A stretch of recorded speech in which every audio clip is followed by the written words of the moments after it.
Colonel, you were in the Army when DICON, the Defense Industries Corporation of Nigeria, was flourishing.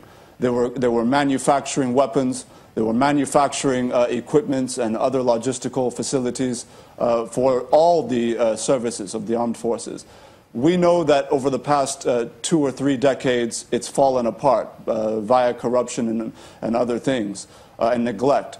Now, what do you have to say about, okay, if this money has now been released, $1 billion, is it not sensible for us as a country moving forward to potentially invest at least some portion of that money in developing our own local capacity to develop our own weapons, as opposed to always looking to Israel or looking to America or looking somewhere else for imported arms?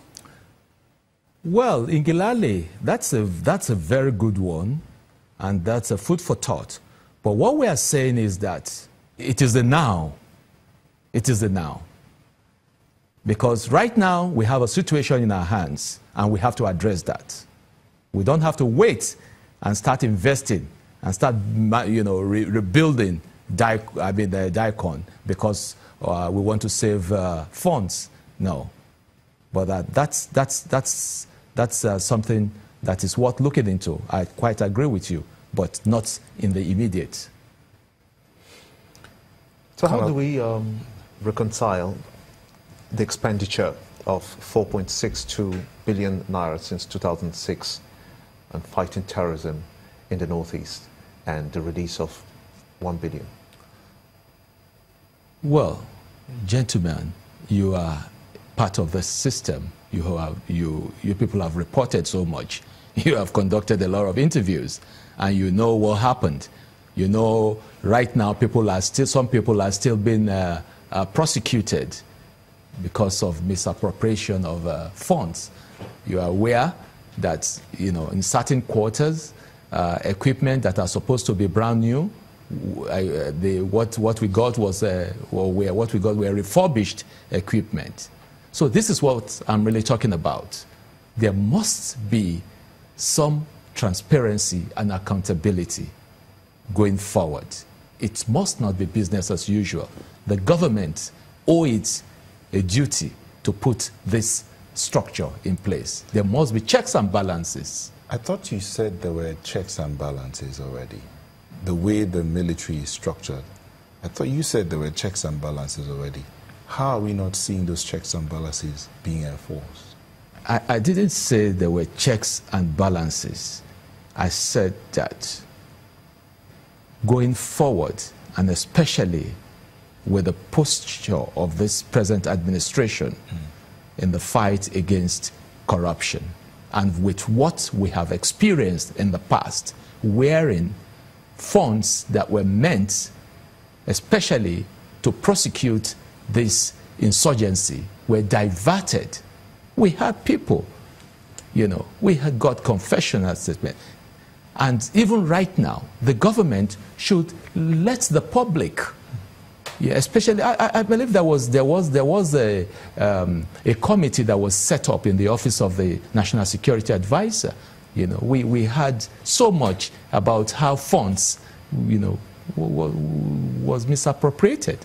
So let Nigerians, people should be prosecuted. People should be made to account for it. It doesn't matter which party they belong to. It doesn't matter at all. I think, Nigerians deserve, to see the end of this. Colonel Dare, you Yes, occupied a very sensitive position before you retired. You Yes. were Director of Legal Services in the Yes. Army. Yes. Okay, that means you had an idea what the laws were that bound the operations of the military within, without, its personnel and all of that.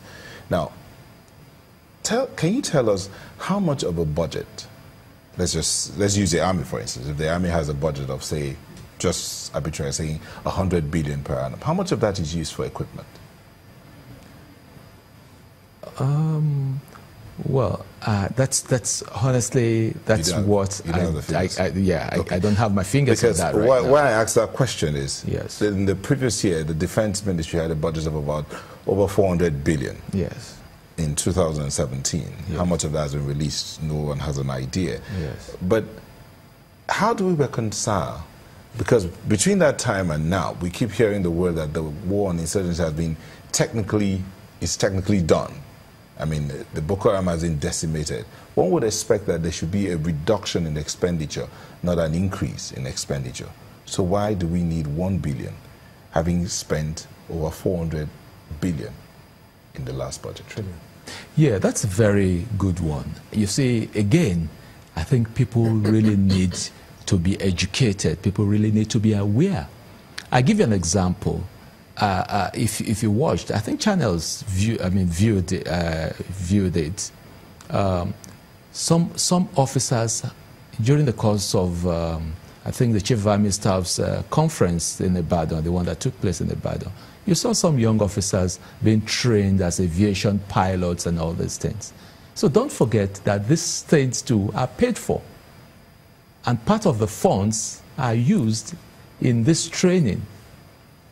So it's not just purely for purchase of equipment, you know. It's all encompassing. It has to do with training too. So when we talk about, let me take you back a little. When we talked about discovering the funding source for Boko Haram, yes, would you say that the efforts to deploy $1 billion is geared towards that? Not totally, but I want to believe that it should be part of it. It should be part of it. I want to thank you so much indeed, retired Army Colonel Yomi Dare, for talking to us on Sunrise Daily. Thank you very much. We'll be back after these messages. Join us again.